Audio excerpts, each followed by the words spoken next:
The Man Who Walked Between the Towers by Mordecai Gerstein.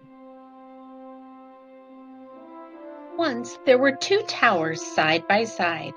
They were each a quarter of a mile high, 1,340 feet, the tallest buildings in New York City.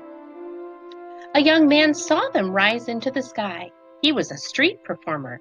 He rode a unicycle. He juggled balls and fiery torches. But most of all, he loved to walk and dance on a rope he tied between two trees. He looked not at the towers, but at the space between them, and he thought, what a wonderful place to stretch a rope, a wire on which to walk. Once the idea came to him, he knew he had to do it. If he saw three balls, he had to juggle. If he saw two towers, he had to walk. That's how he was. Hadn't he danced on a wire between the steeples of Notre Dame Cathedral above his amazed home city, Paris? Why not here, between these towers? Of course, he knew that, as in Paris, the police and the owners of the towers would never allow it. You must be crazy, they would say. You'd fall for sure. And so Philippe, that was the young man's name, began a plan to do it secretly. The buildings are not quite finished, he thought. Maybe if I dressed as a construction worker. Early on an August evening, he and a friend entered the South Tower. They got a 440-pound reel of cable and other equipment into the elevator, took it to the unfinished top 10 floors, and waited till nightfall when everyone had gone. Then they carried everything up 180 stairs to the roof. At midnight, on the other tower's roof, two more friends tied a thin, strong line to an arrow and shot it across to Philippe, 140 feet away. It missed and landed on a ledge 15 feet below the roof. Bad luck, thought Philippe. He crawled down to the ledge over the sparkling city and got the arrow. To its line he tied a stronger line, which his friends pulled back to their tower. To the end of the stronger line, Philippe tied the cable on which he would walk. It was 5/8 of an inch thick. His friends pulled the cable over to their tower, but it was so heavy that it slipped from Philippe's grip.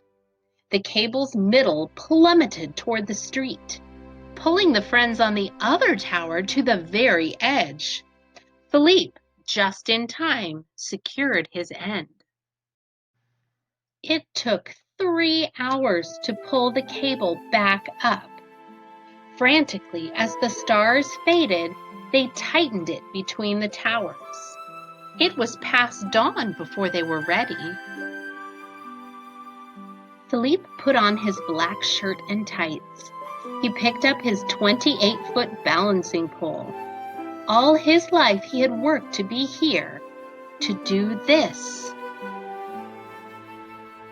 As the rising sun lit up the towers, out he stepped onto the wire.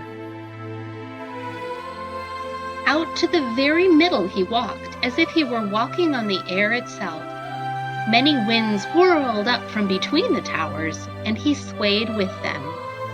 He could feel the towers breathing. He was not afraid.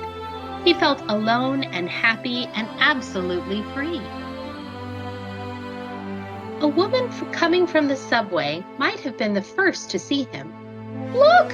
Someone walking on a wire between the towers!" Everyone stopped and looked up. They gasped and stared. It was astonishing. It was terrifying and beautiful. A quarter of a mile up in the sky, someone was dancing. Police saw it too.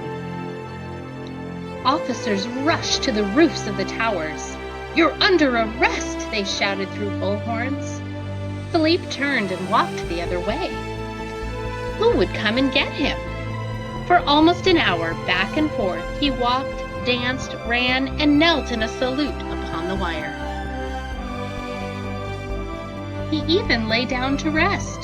The city and harbor spread beneath him. The sky surrounded him. Seagulls flew under and over. As long as he stayed on the wire, he was free. When he felt completely satisfied, he walked back to the roof and held out his wrists for the handcuffs. They brought him to court. The judge sentenced him to perform in the park for the children of the city. This he did happily, though during his performance some boys playing on his wire jerked it and Philippe fell, but caught himself. Now the towers are gone, but in memory, as if imprinted on the sky, the towers are still there. And part of that memory is the joyful morning, August 7th, 1974, when Philippe Petit walked between them in the air.